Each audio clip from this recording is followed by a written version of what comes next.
ibu saya sakit, bapak saya sakit. Di saat itu tidak ada pilihan lain yang saya harus berjuang, saya harus mengobati, merawat, menjaga. Jadi disitulah saya akhirnya yang mendasari bahwa bagaimana saya saat ini polisi adalah penolong dan saya harus bisa memberikan sebuah kegiatan atau melaksanakan kebaikan yang bermanfaat kepada masyarakat.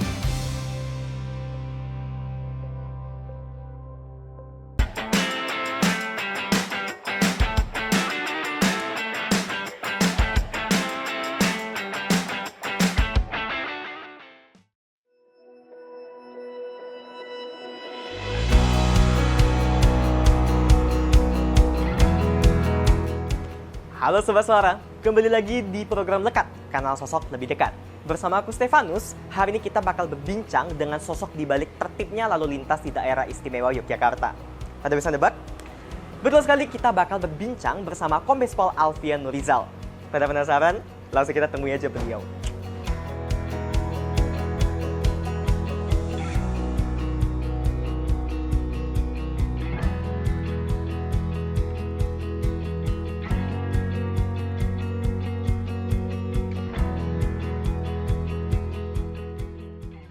Halo Sobat Suara, sekarang saya sudah bertemu dengan Pak Alfian Nurizal yang merupakan Dirlantas DIY. Selamat pagi Pak Selamat pagi Alfian. Mas Stefanus. Apa kabar nih Pak? Alhamdulillah sehat. Puji Tuhan. Nah, Sobat Suara, jadi kita langsung bertanya aja nih ke Bapak Alfian mengenai siapa sih sosok di balik lalu lintas yang damai sejahtera yang ada di DIY ini. Yang pertama nih Pak, Ya. saya penasaran aja sih, Bapak kan sekarang posisinya sebagai Dirlantas DIY nih ya Pak ya? Ya. Apakah menjadi seorang Dirlantas itu merupakan cita-cita dari Pak Alfian sejak kecil? Tentunya saya perlu saya sampaikan, Direktur Lalu Lintas itu adalah mengemban amanah saja, tentunya melaksanakan perintah tugas dari pimpinan. Dan kalau di pertanyaannya, kalau cita-cita tidak ada sama sekali. Saya pun mungkin untuk menjadi Direktur Lalu Lintas, jangankan jadi seorang direktur lalu lintas, jadi seorang polisi pun tidak kebayang. Sejak kecil saya mungkin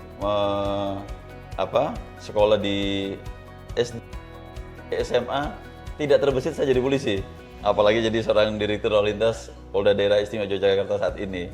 Jadi tentunya bagi saya saat ini menjadi jabatan direktur lalu lintas Daerah Istimewa Yogyakarta sangat amanah, yang dimana bagi saya suatu kebanggaan, kehormatan, dimana Jogja kita kenal ada kota wisata dan kota budaya. Ya itulah yang kita harus jaga betul, budaya tertib berlalu lintas untuk mengutamakan keselamatan bagi pengguna jalan. Keren sekali Pak Alfian. Pak, kalau boleh tahu, Ya. apa Bapak lahir dan besar di Jogja Pak? Kebetulan saya lahir di Jawa Timur, tepatnya di Pulau Madura, Kabupaten Sumeneb, paling ujung.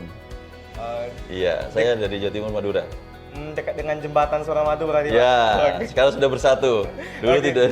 Siapa nih Sobat Madura, Sobat Suara dari Madura, ini nih Pak Alfian yang sekarang menjadi Direktur Lalu Lintas DIY.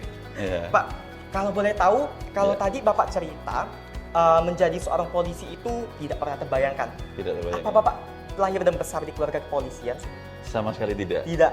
Jadi saya lahir oleh orang tua, bapak saya ASN, ibu saya ibu rumah tangga, dan saya tidak terpikir untuk menjadi seorang polisi. Namun tentunya karena bapak saya lah yang memberikan suatu motivasi untuk bagaimana putranya bisa menjadi sebagai abdi negara. Pada saat itu saya mendapatkan musibah. Jadi saya ini kalau boleh saya terangkan sedikit Mas Stefanus, saya ini lahir besar di Madura, Sumeneb, dan kebetulan saya juga karena bapak ibu saya mungkin pada saat itu kehidupan ekonominya sangat pas-pasan, sehingga saya dititipkanlah di nenek dan kakek saya. Jadi saya lahir dan besar SD SMP di Sumeneb karena di situ kota religi, dan saya pada saat itu ada berpikir untuk saya ingin mondok di satu pondok pesantren di Kabupaten Sumeneb, itu ada di Kecamatan Pariduan, namanya Al Amin. Nah, karena mungkin orang tua saya mendengar sehingga juga belum pernah mendidik saya atau membesarkan saya. Akhirnya saya ikut dengan bapak saya di sekolah lah di SMA Surabaya. Nah, disitulah saya bisa mendapatkan sebuah kasih sayang. Kasih sayang dan tentunya di mana saya butuh perhatian dan kasih daripada orang tua, itulah yang mendidik saya sehingga saat ini. Nah, yang tadi saya sampaikan kembali, saat itulah saya mendapatkan musibah di kelas 2 SMA atau mungkin sekarang kelas 11 ya. 11 ya, Pak. 11, ibu dan bapak saya mengalami musibah sakit. Bapak saya sakit stroke, ibu saya mengalami kanker rahim. Sehingga akhirnya kami sudah naik kelas 3, lulus, kita paksakan untuk sekolah, kuliah. Namun karena biaya, kedua orang tua sakit, sehingga akhirnya saya pada saat itu tidak melanjutkan kuliah, dan tentunya saya harus menjaga, melayani untuk merawat bapak dan ibu karena dua-duanya sakit. Dan adik saya pada saat itu masih SD karena terpaut 5 tahun. Ya, jadi waktu itu saya SMA, adik saya masih kelas 1 SMP mau menginjak ke kelas 2 SMP. Dan setelah itu saya disampaikan ke bapak, bahwa bapak ingin, ya sudah, kamu coba kalau bisa sekolah yang ada ikatan dinas. Karena ikatan dinas itu ya dibiayai oleh negara, dan kalau misalnya sudah lulus bisa langsung bisa mengabdi kepada negara. Itu. Akhirnya saya diberikan untuk masuk Akpol. Wow, keren sekali cerita di balik seorang Pak Alfian. Pantas saja di awal Bapak sempat kasih statement nih, kalau menjadi polisi aja itu hal yang tak terduga ya Pak ya. Terduga. Dengan cerita Pak Alfian seperti ini. Kalau boleh tahu Pak Alfian anak keberapa ya Pak? Saya anak pertama dari 2 bersaudara. Anak pertama dari 2 saudara. Ya. Oke Pak, kalau tadi cerita di balik bisanya seorang Pak Alfian menjadi seorang polisi dan sekarang jadi Dirlantas DIY. Ya. Apa sih Pak peran orang tua dan keluarga pada Bapak sehingga Bapak bisa berdiri sekarang sebagai Direktur Lalu Lintas DIY? Sangat luar biasa sekali bagi saya.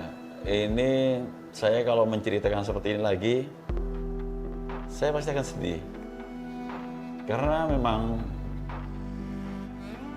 ibu saya sakit, bapak saya sakit. Di saat itu tidak ada pilihan lain, yang saya harus berjuang, saya harus mengobati, merawat, menjaga. Dan terus terang, saya harus harus memberikan jati diri saya sendiri, mencari pada saat itu. Dan bapak saya menyampaikan, memberikan contoh bahwasanya pada saat itu, kamu coba lihat, Bapak Trisisno itu anaknya ada 2 yang masuk akabri. Yang pertama akabri kepolisian dan akabri militer. Disitulah saya mencoba berusaha ikut tes. Ternyata ini Mas Stefanus, jadi ini butuh pengorbanan dan perjuangan. Saya tes di Kodam Jaya di Jakarta, di mana hari pertama, kesehatan pertama, tahap pertama gagal saya. Akhirnya saya kembali lagi ke Surabaya untuk tetap merawat dan menjaga bapak dan ibu saya. Setelah itu bapak saya menyampaikan bahwasanya orang masuk akabri itu harus perfect. Kamu nggak bisa tanpa ada persiapan. Sehingga saya harus berlatih fisik saya, akademik saya, psikologi saya, dan kesehatan saya untuk apa kekurangan. Dan saya akhirnya ke rumah sakit Bayangkara waktu saat itu, sehingga saya diberitahukan apa stakes sekian, 2, 3 dan sebagainya. Nah, dari situlah, mungkin ini agak sedikit panjang, mohon maaf. Akhirnya setelah saya berlatih dan belajar, dan pada saat saya akan tes ulang lagi tahun berikutnya, itu biasanya kami kalau sholat subuh itu kami selalu berjamaah. Jadi kebetulan bapak saya stroke, pasti pakai kursi kalau sholat. Terus saya sebelah kanan ada sajadah, ibu saya sebelah kiri. Nah pada saat itu saya dibangunin, sajadah depan dan kiri kok 2, nggak ada kursi di depan. Saya tanya ke bapak saya, mohon maaf saya kalau manggil ayah saya namanya Papi, Oh, iya. panggilan kesayangan. Loh, Papi kok nggak sholat sama kita bareng sekalian? Kan biasanya jadi imam. Iya. Nah, ternyata Papi saya bilang, sudah sholat, kamu sekarang ngimamin ibumu. Setelah itu saya ngimamin ibu, selesai ngimamin, sholat subuh selesai, akhirnya bapak menyampaikan, ya sudah, sekarang mamimu duduk, itu ada baskom di belakang dengan air putih, bawa ke sini, cuci kaki ibumu, kamu minta maaf. Dan disitulah saya meminta maaf, mengusap kaki ibu saya, dan saya melihat langsung tetesan air mata ibu saya. Dan saya yakin pada saat itu saya tes, ya, bahwa saya tes akan bersama dengan Allah. Luar biasa, jatuh bangun dari seorang Bapak Alfian yang sekarang nyata di depan kita menjadi seorang direktur lalu lintas DIY. Ternyata restu orang tua seperti itu ya Pak ya. Betul.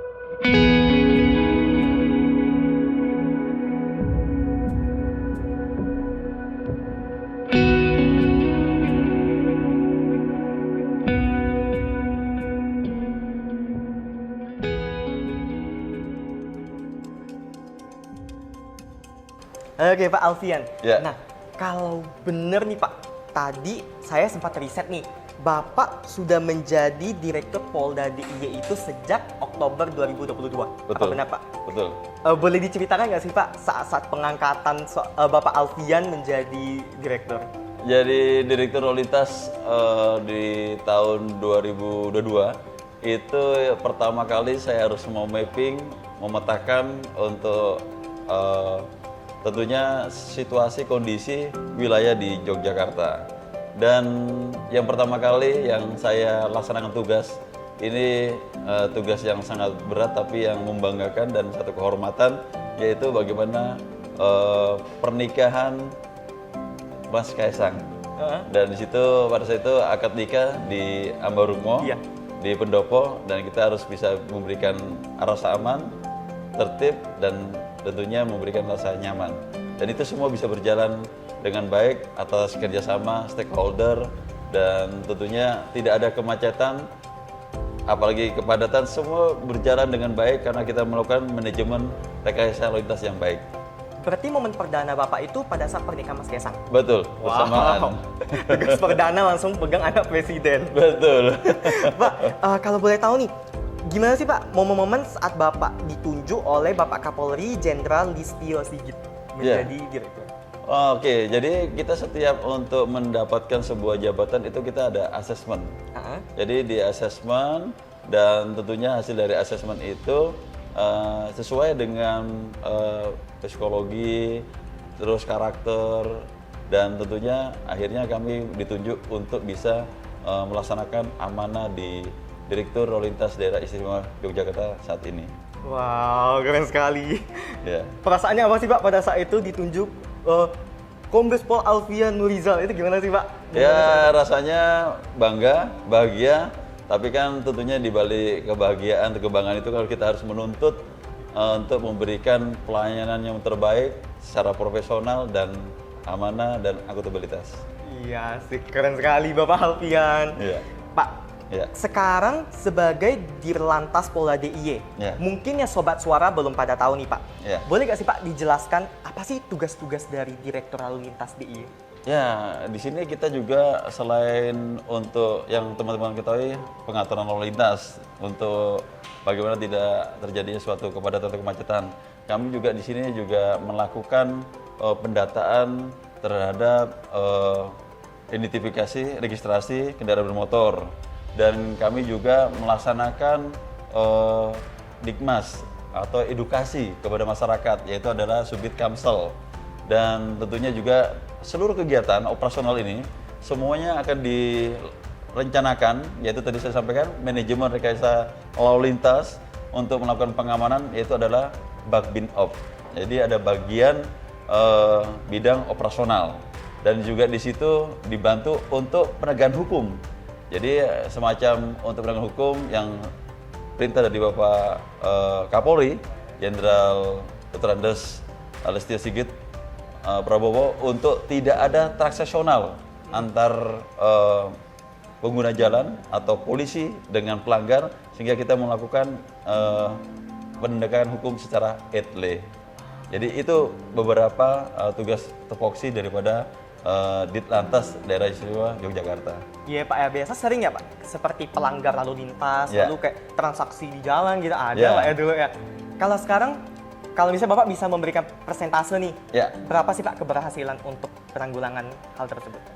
luar biasa sekali karena yang pertama kita tidak bersentuhan langsung dengan pengguna jalan atau pelanggar, dan masyarakat sendiri yang melanggar itu langsung terkonfirmasi menggunakan capture bahwa dia jelas secara fakta otentik bahwa pelanggaran yang dia langgar adalah sebuah apa. Mungkin dia tidak menggunakan safety belt atau mungkin marka atau menerobos traffic light, di situ jelas semuanya. Karena di situ tidak bisa terbantahkan bahwa di situ sudah ada orangnya dan pelanggarannya apa dengan pasal yang dilanggar dengan denda. Sehingga kita melakukan untuk pembayaran pun tidak ada titip sidang, kita menggunakan langsung e-briva. Jadi semua pembayaran menggunakan elektronik atau pembayaran langsung ke ATM. Wow, Gitu. transparannya luar biasa Pak. Transparan, akuntabilitas. Alurnya, prosedurnya segala ya Pak ya. Iya. Pak, Bapak Kombes Pol Alfian Ya. sempat menjadi inspektur upacara nih Pak. Saya sempat nonton di Instagram Bapak. Iya. Untuk upacara peringatan Hari Lahir Pancasila ya Pak, kalau nggak salah. Betul. Di lapangan Monumen Nasional Jakarta, yang Ya. juga dihadiri oleh Bapak Presiden kita, Joko Widodo. Ya. Boleh diceritakan nggak sih Pak, momen saat menjadi inspektur upacara itu, apa ada rasa gugup atau apa gitu Pak? Tapi boleh saya luruskan, Iya. Inspektur upacara adalah Presiden Republik Indonesia Bapak Joko Widodo. Saya sebagai komandan, komandan, ya. upacara. Jadi komandan upacara pada saat itu di Monumen Nasional, betul, di Monas, dan tepat pada 1 Juni, yaitu hari lahir Pancasila. Dan tentunya itu kita sudah diseleksi sebenarnya pada tahun lalu, dan saat itu saya sudah terpilih untuk menjadi Danub AKRS. Sebelum pengibaran atau penurunan bendera merah putih pada saat 17 Agustus, saya sudah renungan suci di Taman Makam Pahlawan Kalibata. Saya sudah menjadi Danub pada saat tahun 2022. Nah, akhirnya oleh rekan dari Gartab, saya ditunjuk lagi untuk perwakilan dari Kepolisian Negara Republik Indonesia adalah saya untuk mendanub dalam kelahiran Pancasila, Harla, di mana untuk tanggal 1 Juni tahun 2023 saya untuk jadi Danub. Tadi perasaannya ditanyakan, tentunya bagi saya semua tugas yang diemban itu suatu amanah. Dan saya sangat senang dan bangga, suatu kehormatan, tentunya harus bagaimana memberikan yang terbaik. Baik untuk diri saya, keluarga, dan terutama institusi saya. Dan kalau dikatakan gugup, pasti nama itu manusiawi. Tapi saya yakin insya Allah dengan yang tadi saya katakan, Iya, Pak. bahwa saya masuk Akpol karena doa dari ibu saya, tentunya dengan doa dari ibunda saya yang tercinta.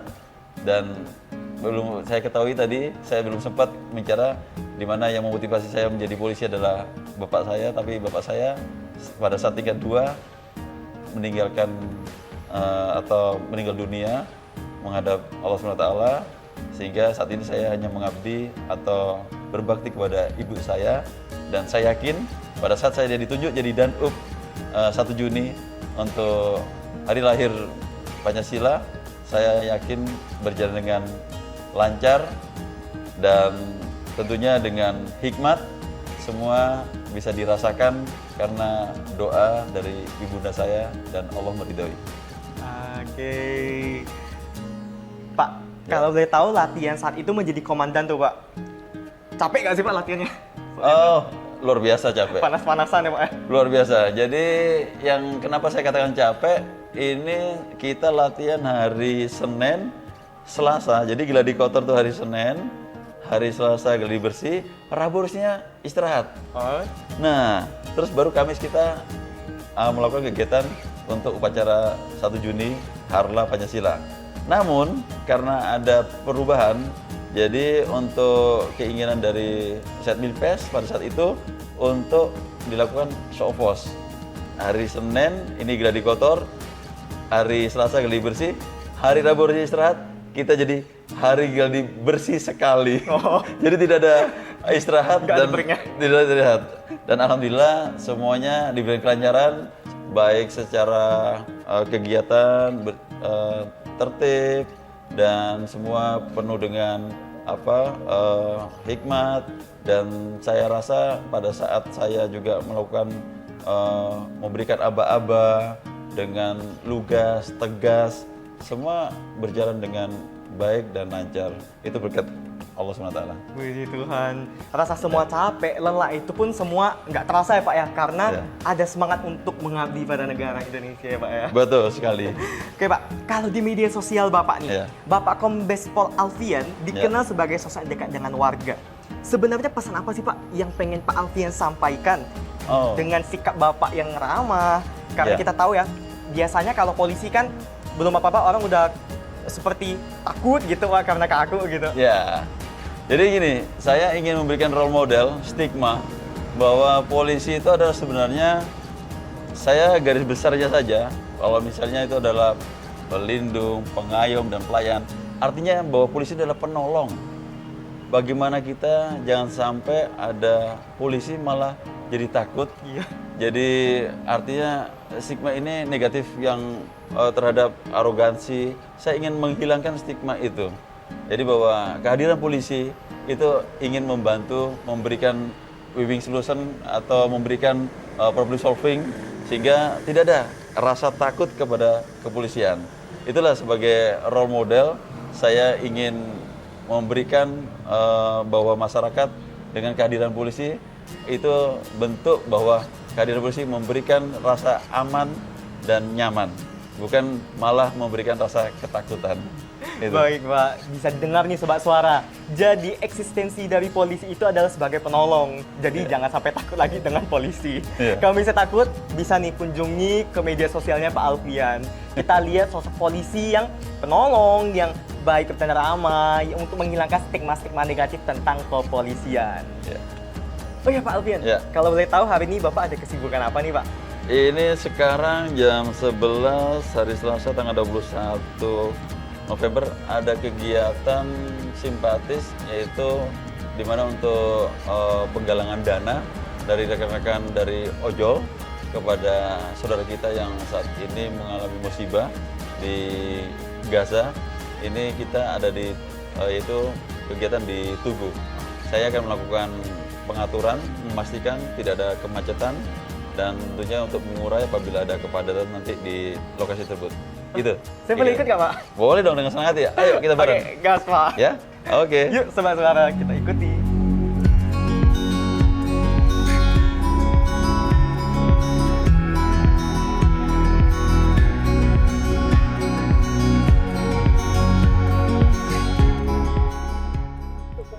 Oke Pak Alfian, sekarang Sobat Suara, sebelum itu nih, sekarang kita lagi ada di mobil mengikuti kegiatan Pak Alfian hari ini. Pak Alfian, dari sekian banyak warga yang Bapak tolong dan Bapak temui, ada nggak sih Pak momen yang nggak terlupakan bagi Pak Alfian? Ada. Pada saat itu kecelakaan yang mengakibatkan meninggal dunia, di mana untuk yang bersangkutan membantu di U-turn, dan pada saat itu malam hari laka itu terjadi dengan dikendari oleh pengemudi, yaitu dengan mobil sebuah Mercy kecepatan tinggi kurang lebih sekitar 140 km per jam. Ya, sehingga sampai mobil itu mengalami kebakaran, meledak. Dan tentunya saya bersama ketua atau kepala Jasa Darja Provinsi Daerah Istimewa Yogyakarta dengan Pak Imam Mustafa, saya memberikan turut duka cita dengan memberikan insurans, yaitu untuk bagi warga atau keluarga yang mendapatkan waris. Dan akhirnya ternyata setelah saya unggah di medsos, ada yang mau menerima kepada istri korban yang untuk bisa memberikan kelangsungan hidup. Dan alhamdulillah saudara Meli diterima di perusahaan rokok untuk bisa membantu kelangsungan hidupnya. Itu yang menurut saya, yang bagi saya perbuatan kebaikan itu sangat bermanfaat, di mana tulang punggung saat ini sudah tidak bersama mereka bisa untuk melanjutkan kehidupan ya untuk anaknya, untuk sekolahnya dan sebagainya. Wow, sangat mengharukan cerita barusan. Iya. Ke Mbak Meli ya Pak? Iya. Betul. Salam buat Mbak Meli kalau nonton. Pak, menjadi seorang dirlantas sekali lagi Pak, Iya. apa sih tantangan tersendiri saat mengatur lalu lintas Jogja? Mengingat Jogja ini kan banyak banget nih Pak destinasi wisatanya, juga banyak mahasiswa dari luar kota. Jadi ya lalu lintasnya kan yang nggak pernah sepi gitu loh Pak. Iya. Sangat. Jadi perlu saya informasikan, di sini ada 131 perguruan tinggi dan swasta. Iya. Dan tentunya view untuk wisata ya di daerah Gunung Kidul, daerah Bantul maupun di daerah Kulon Progo banyak sekali. Dan di Sleman juga sama, Jogja. Jadi semua ada view-view. Dan tentunya ini yang membuat kita bagaimana melakukan sebuah, tadi saya sampaikan, kita betul-betul mengantisipasi untuk tidak terjadinya suatu kepadatan, apalagi menyebabkan akhirnya fatalitas kecelakaan. Yang terutama di daerah Gunung Kidul. Gunung Kidul ini kan kita ketahui secara geografis, geometrik jalannya itu kan ya menanjak turun, dan di situ juga namanya bukit, dan tentunya terjal kemiringannya. Nah ini yang harus tentunya tantangan bagi kami, saya sebagai Dirlantas, untuk mengantisipasi, menekan bagaimana tidak terjadinya sebuah kecelakaan tersebut. Sehingga kita harus melakukan penegakan hukum. Tadi saya sampaikan bahwa di situ ada headlay, handhead, dan juga apabila memang itu ada pelanggaran yang kasat mata, kita langsung melakukan penindakan. Jadi contohnya kalau misalnya kasat mata yang tadi saya sampaikan, untuk tidak terganggu wisatawan, itu biasanya itu ada truk-truk yang mungkin memuat yang overload, itu yang melebihi dari kapasitas. Nah ini yang sering kali terjadi laka tunggal. Nah kalau jadi lagi laka tunggal kan akhirnya bagaimana kita mengevakuasi korban, evakuasi kendaraannya, akhirnya kan arus lalu lintas akan pasti tersendat. Nah ini yang kita antisipasi, sehingga saya menginstruksikan kepada seluruh jajaran Kasatlantas untuk apabila ada truk yang melebihi daripada muatannya, kapasitas overload, itu saya minta untuk ditindak dan boleh jalan bila muatannya dikurangi sesuai dengan standar muatan yang truk tersebut. Itu. Jadi itu yang kita lakukan, yang supaya untuk memudahkan para wisatawan. Yang berikutnya juga, kita juga sudah tahu, pelajari, apalagi ini mendekati Nataru nanti selain itu. Nah, ini tentunya perlu kita antisipasi untuk para jamaat, untuk Kristiani yang sedang melakukan kegiatan ibadah. Kita juga sudah mapping, dan kita juga sudah melakukan insya Allah ini kita sudah ada membuat sebuah namanya Smart City. Jadi di situ nanti ada beberapa titik-titik CCTV yang bisa menganalitik, memberikan capture, dan kita bisa melihat apabila di beberapa titik ada kepadatan, mungkin di traffic light yang dicontohkan dari Monjali atau Kendungan, nanti di Condong Catur, di UPN. Ini seharusnya tadinya mungkin warna hijaunya ini mungkin sekitar 30 detik, tapi karena padat dan panjang, akhirnya agak diperpanjang dari 30 detik mungkin jadi 40 detik, sehingga itu menguras atau mengurai terhadap kepadatan. Jadi hal-hal seperti yang kita akan lakukan dengan nantinya adanya sebuah Smart City. Berarti udah ada upaya preventifnya ya Pak ya. Betul. Untuk pencegahan. Ya. Jangan lupa nih buat warga Jogja dalam menyambut Nataru ini, selalu patuhi rambu-rambu lalu lintas dan peraturan yang ada, karena kita sedang dipantau guys. Pak, kalau boleh nih, biar episode lekat kali ini edukatif bagi Sobat Suara, Apa sih Pak yang tadi istilah etle, handheld itu seperti apa sih Pak? ET ini adalah bagaimana kita secara elektronik untuk melakukan kepada penegakan hukum secara elektronik. Jadi di situ ada yang statis. Kalau yang handheld ini secara menggunakan handphone yang mobile.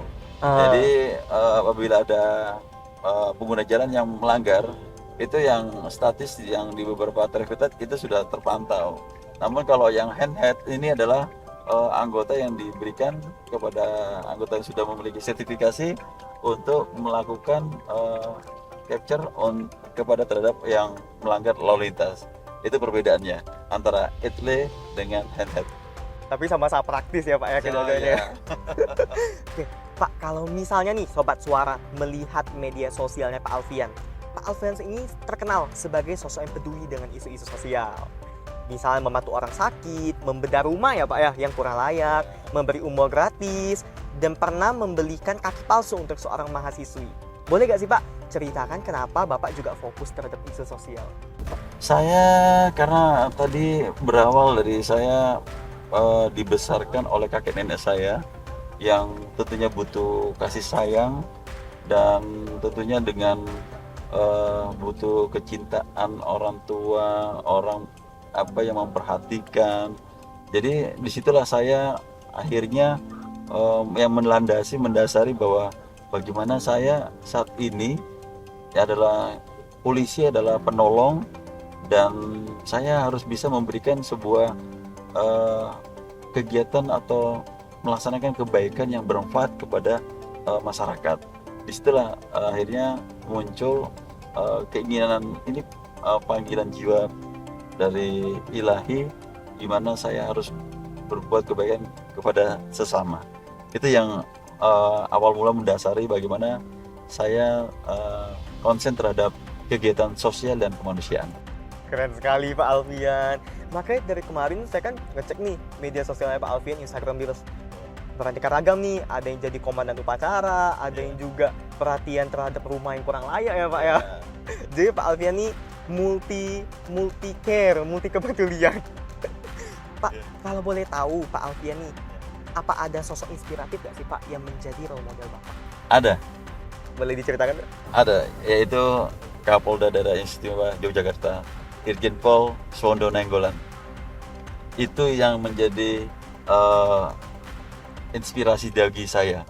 Jadi kebetulan saya berdinas di Dirlantas Daerah Istimewa Yogyakarta ini selama setahun kurang lebih, berbeda dengan beliau yang seminggu. Jadi saya masuk terlebih dahulu, setelah seminggu kemudian beliau memberikan bagi saya seorang leadership yang transformasional.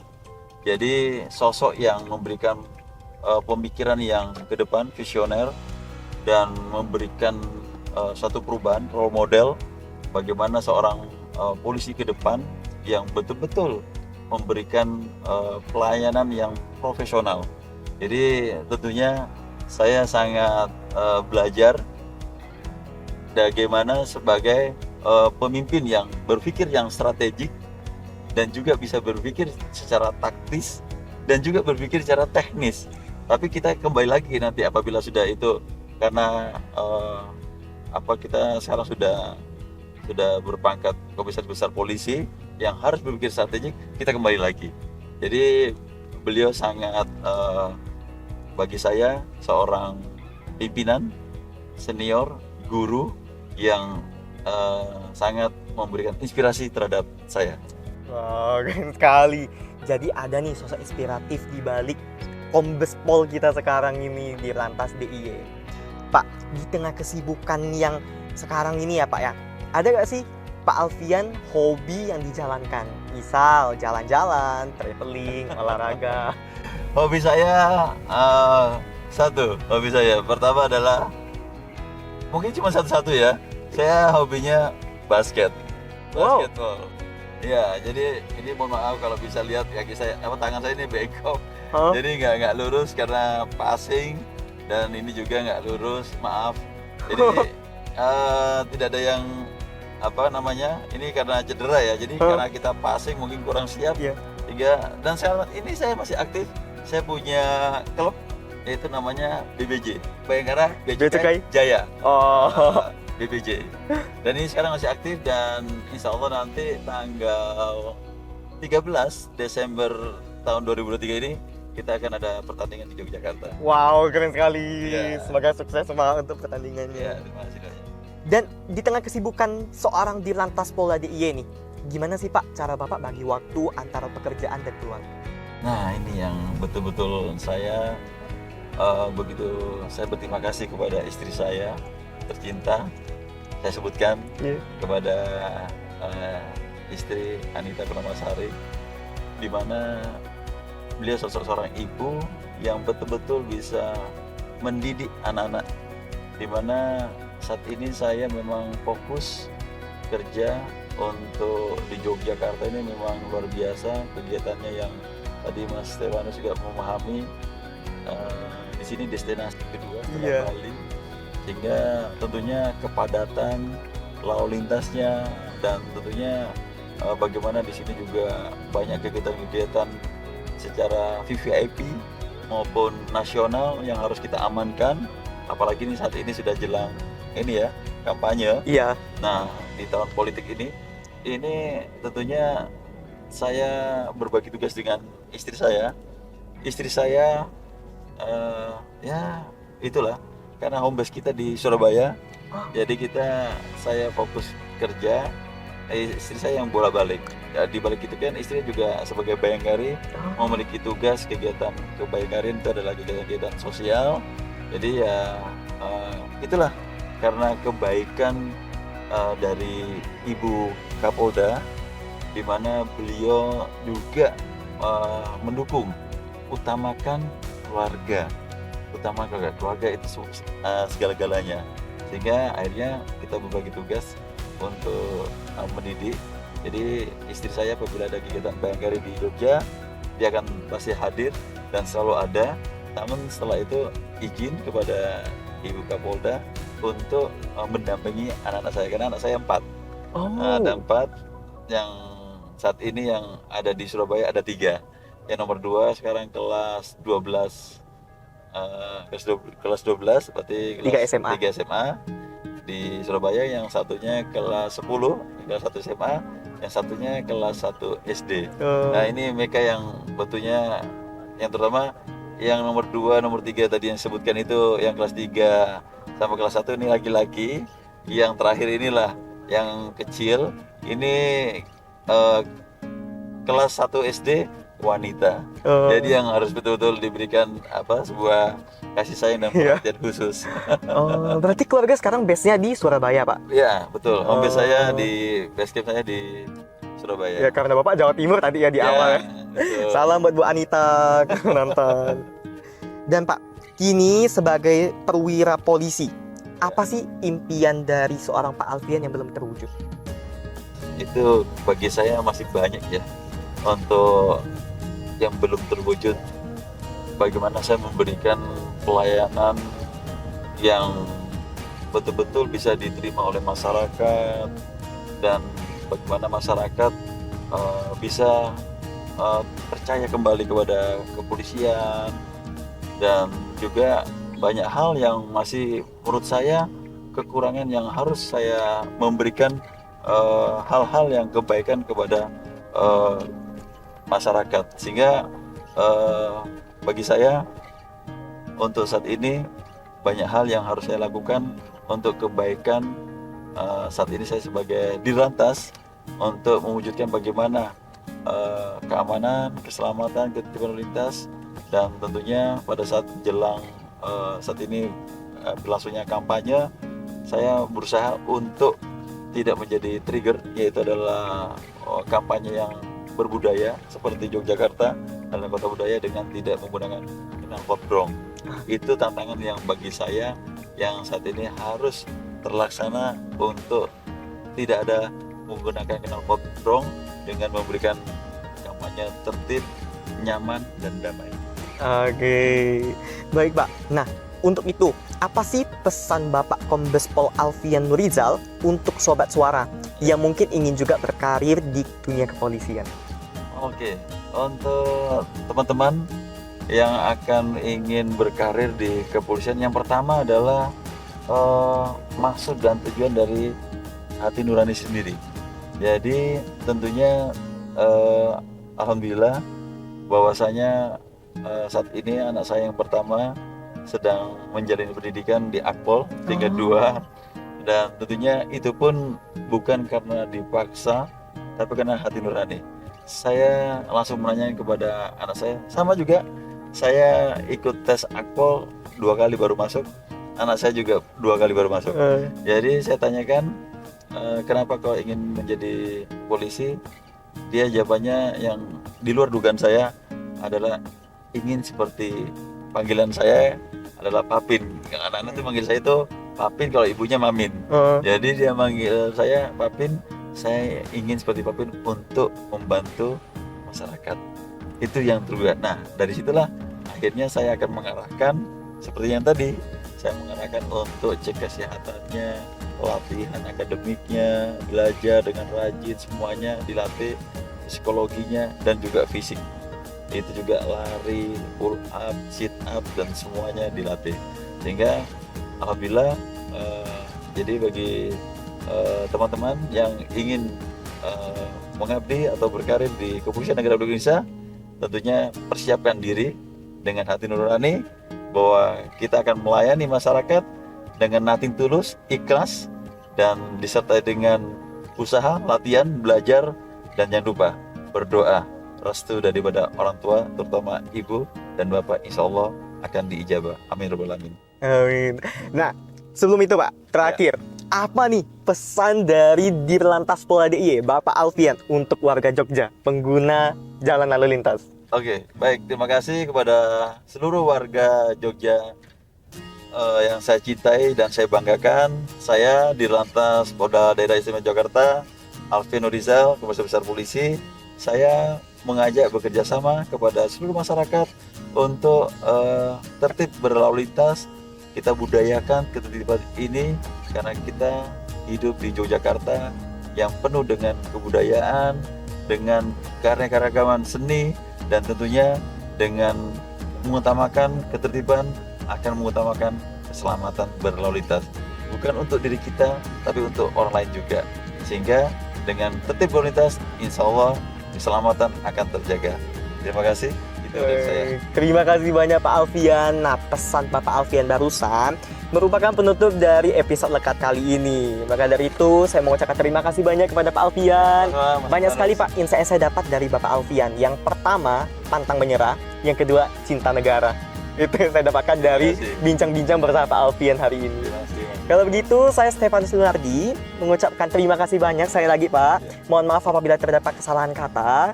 Dari itu, kami pamit undur diri. Sampai jumpa di episode lekat berikutnya.